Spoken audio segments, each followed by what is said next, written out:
یہ کتاب ہے اعتقاد الفرقۃ الناجیہ المعروف بالاعتقاد العقیدہ الواسطیہ، تالیف ابن تیمیہ الحرانی، ابن تیمیہ کی کتاب العقیدہ الواسطیہ، چاپ اضواء السلف، کتاب چھپی ہے سنہ 1999 میں۔ ملاحظہ فرمائے اس کتاب پہ، ومن اصول اہل السنہ، اہل سنت کے اصول عقیدہ میں سے ہے سلامت قلوبہم والسنتہم لاصحاب محمد صلی اللہ علیہ وآلہ وسلم، کہ اپنے دل میں اور اپنی زبان میں تم صحابہ کے ساتھ تمہیں پیار کرنی چاہیے، دل اور زبان سے کیا ہو، صحابہ کے لیے پیار ہونی چاہیے، تو ان کی بری باتیں نقل کرنا کیا ہوگا، حرام ہوگا پھر، ٹھیک ہے نا۔ پھر اصل نمبر 274 میں وَيُمْسِكُونَ عَمَّا شَجَرَ بَيْنَ الصَّحَابَةِ، اور ہمارا طریقہ کار یہ ہے کہ صحابہ کے درمیان جو اختلافات ہیں ہم اس کو نقل نہیں کرتے، ہم اس سے امساک کرتے ہیں، اس سے دور رہتے ہیں۔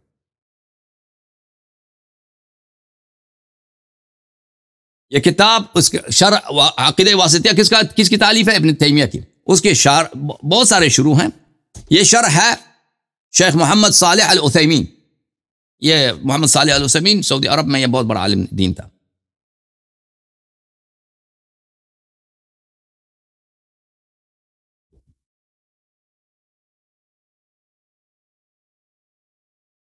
ایک منٹ،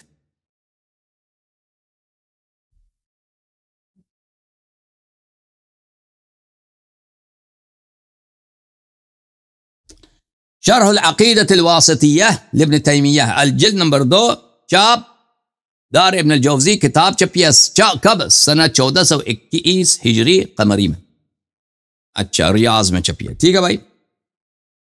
اس کلام کی شرح میں وَيُمْسِكُونَ عَمَّا شَجَرَ بَيْنَ الصَّحَابَةِ، یعنی عَمَّا وَزَعَ بَيْنَهُم مِّنَ النِّزَاعِ، صحابہ کے درمیان جو نزاع واقع ہوئے ہیں ان سے ان کو ذکر نہیں کرتے، تو ہم کیا کریں؟ اس کے محمد صالح العثیمین فرماتے ہیں فالواجب علینا تجاہ هذه الامور نسکت عما جرى بین الصحابہ، ہم ساکت ہو جائیں گے، اب تو جو نقل ہوا ہے ہم اس کو مٹا تو نہیں سکتے۔ پرانے زمانے کے جو عالم تھے نا، پہلی صدی، دوسری صدی، تیسری صدی، چوتھی صدی، وہ تو کہتے تھے نقل ہی نہ کرو، اب ان سے غلطی ہو گئی، انہوں نے نقل کی ہے، اب کتابیں چھپ گئی، اب کیا کریں؟ یہ عثیمین تو ہمارے زمانے کا، تو کہتے ہیں اس میں ساکت ہو جاؤ، اس کو ذکر نہ کرو، لوگوں کو نہ سناؤ، صحابہ کے درمیان یہ باتیں ہوئی ہیں۔ وَأَن لَا نُطَالِعَ الْأَخْبَارِ، مطالعہ بھی نہ کرو، دوسروں کو نہ سناؤ، تو کیا اس کو پڑھو بھی نہیں، اس طرح کی روایات کو پڑھنا ہی حرام ہے، اور تاریخ کو بھی پڑھنا حرام، مٹی پاؤ جی، خوب مٹی پاؤ، سب حرام کر دیا سالے نے۔ یاد الا المراجعہ للضرورہ، مگر کبھی مثلا شیعوں کا جواب دینا ہوتا ہے تو ضروری ہوتا ہے کہ ہم مراجعہ کریں، کتاب دیکھنا پڑتا ہے، ولا پڑھنا بھی حرام ہے۔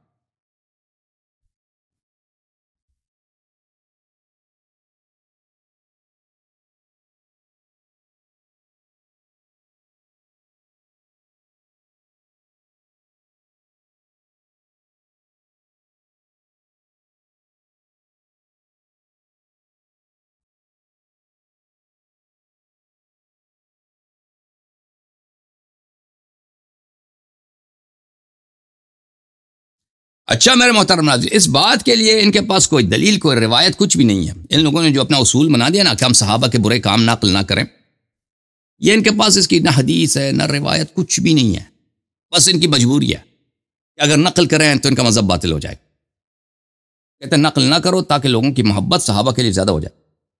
اچھا میں ایک چیز آپ کو دکھاؤں، ایک منٹ،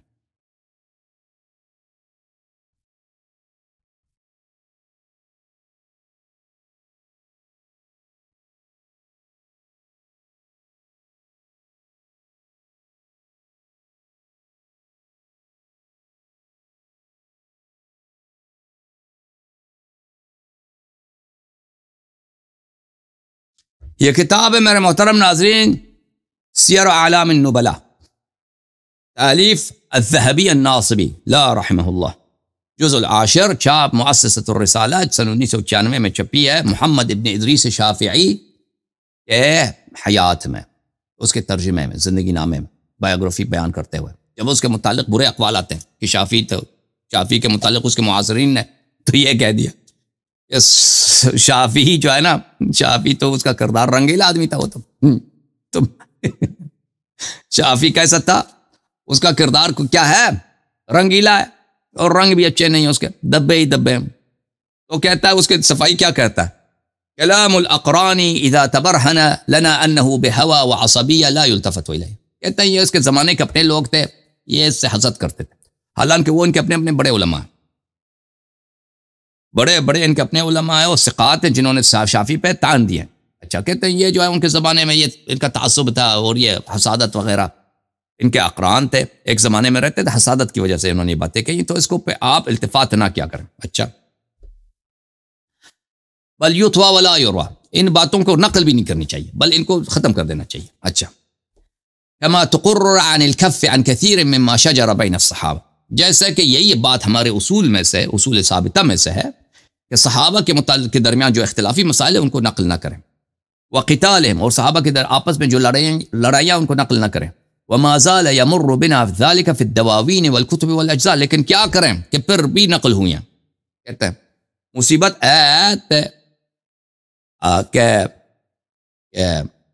اس گل دے باوجود کہ الکف عما شجر بین الصحابہ اے واجب ہے، اس دے باوجود اے گلاں نقل ہوئیاں،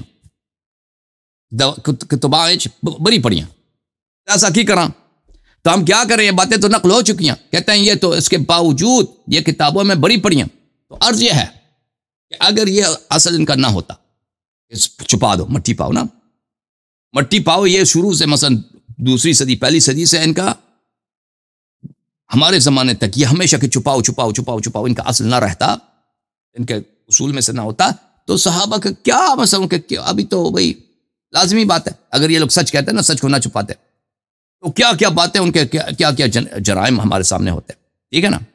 لیکن یہ عمری بھی نہیں ہوتے اس وقت، اگر یہ نقل کرتے نا تو سب شیعہ ہو جاتے. ان کا مذہب بچا ہے اسی لیے، ان کا مذہب بچا ہے اسی لیے کہ چھپاؤ چھپاؤ کی وجہ سے، کور کرنے کی وجہ سے.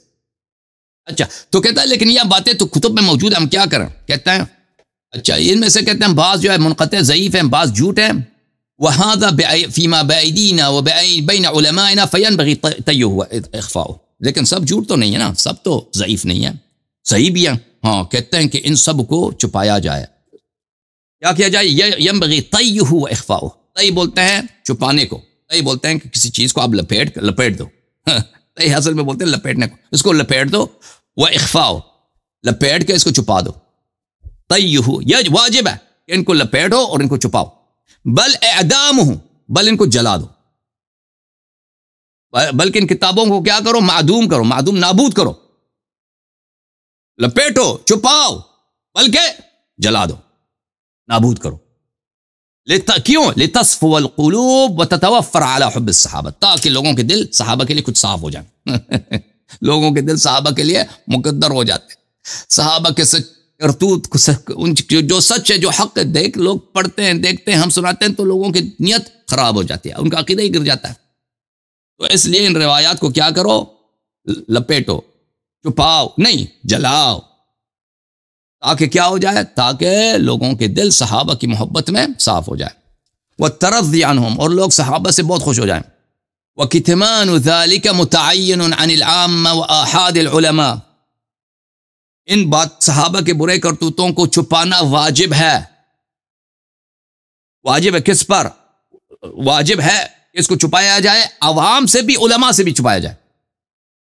وَكِتْمَانُ ذَلِكَ، اس کو کتمان کرنا، چھپانا، متعین واجب ہے. کس سے کتمان کیا جائے؟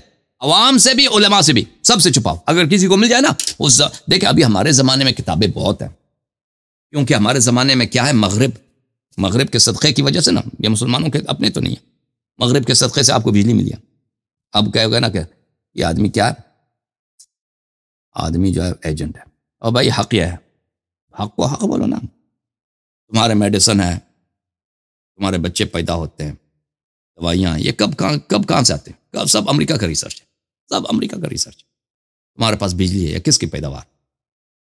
امریکہ کا. موجودہ دور اور تہذیب کا جو ہے، جتنی باتیں ہیں وہ ویسٹ سے آئی ہیں نا. ہمارے سوسائٹی کے جتنے چیزیں چلتی ہیں وہ تو ہماری اپنی تو نہیں ہے، لیکن کوئی بات نہیں، اچھی چیز ہے. اچھی چیز کافر سے بھی آئے تو اس کو ہم انکار تو نہیں کر سکتے. موجودہ دور میں پرنٹنگ پریس، یہ بھی مغرب سے آئی. کتابیں بہت ہیں اس لیے. پرانے زمانے میں اس طرح نہیں ہوتا تھا کہ کتابیں زیادہ ہوں، کتابیں کم ہوتے تھے، اور کتابیں وہ کتابت کرنی پڑتی تھی، کتابیں کے نسخے بنتے تھے، اور کتابیں بڑے قیمتی ہوتے تھے. سمجھ میں آئی نا بات آپ؟ کتابیں قیمتی ہوتی بہت، ہر ایک کی بس کی بات نہیں ہے کہ کتاب خریدے. تو اس لیے اس ذہبی کے زمانے میں اس طرح تھی، سب کتابیں مخطوط ہیں. تو وہ کہتا ہے اگر کوئی اس طرح کے حدیث کسی کو ملتا ہے نا تو وہ کیا کرے، اس کو جلا دے، اس حدیث کو، اس کو علماء کو بھی نہ دکھاؤ نا، ختم کرو. ٹھیک ہے نا. وقد يرخص في مطالعة ذلك خلوة للعالم المنصف العری من الهوى بشرط ان يستغفر لهم. ہاں کبھی ضرورت کے لیے ضروری ہوتا ہے، شیعوں کو جواب دینا ہوتا ہے، روافض کو جواب دینا ہوتا ہے، ٹھیک ہے نا. تو ایسے میں وہ خلوت میں عالم جا کے چپکے سے جا کے پڑھے، مطالعہ کرے، خلوت میں چپکے سے جا کے پڑھے، دوسروں کو وہ کتاب نہ دکھائے، بشرط کہ وہ عالم خود جو ہے وہ غلط عقیدے کا حامل نہ ہو. ہوا سے کیا مراد ہے کہ وہ خود تشیع کی طرف مائل نہ ہو، اور وہ جب پڑھ رہا ہے نا وہ استغفار کرتا جائے. اس کی شرط ہے استغفار استغفار استغفار کرے. ابو بکر عمر کے جو کرتوت ہیں پڑھے تو وہ جو ہے نا وہ اس کے لیے استغفار کرتا جائے، وہ صرف اس کی نیت یہ کہ مجبوری سے ہم پڑھ رہے ہیں کیونکہ شیعوں کو جواب دینا. اچھا، تو عرض یہ ہے میرے محترم ناظرین کہ یہ جب انہوں لوگوں نے اپنا اصول بنا دیا کہ چھپاؤ چھپاؤ مٹی پاؤ، ان کے پاس دلیل کیا آخر؟ ہم اگر اسلام میں کوئی چیز بھی کرتے انجام دیتے ہیں نا، نماز پڑھتے ہیں اس کی دلیل ہے، روزہ رکھتے ہیں اس کی دلیل ہے، نماز پڑھنے کا طریقہ کار کیا ہے اس کے لیے دلیل ہوتی ہے. ایسے تو نہیں ہے کہ آپ جو مرضی کرو، جو مرضی کرو، ہے کہ نہیں میرے عزیز؟ اب دین اپنی مرضی کو تو نہیں ہے، دین اللہ کی جانب سے ہے. تو ان کے پاس یہ کیا ہے؟ ان کے پاس کچھ بھی نہیں ہے. خطیب بغداد کے دلائل میں نے آپ کو دکھا دیا، بعض نے تو واضح طور پہ کہہ دیا، اعتراف کیا کہ بھئی ہماری مجبوری ہے کہ ہمیں یہ باتیں چھپانا اس لیے پڑتی ہیں کہ لوگ صحابہ سے بدظن ہو جائیں گے، لوگ ہمارے راستے سے نکل جائیں گے. واقعی ان کی بات صحیح ہے. اگر یہ سچ کہنا شروع کر دیں اور چھپانا چھوڑ دیں تو یہ شیعہ ہو جائیں گے، جیسے وہ بہت سارے مائل ہو گئے ہیں. بھائی ٹھیک ہے کہ نہیں؟ بہت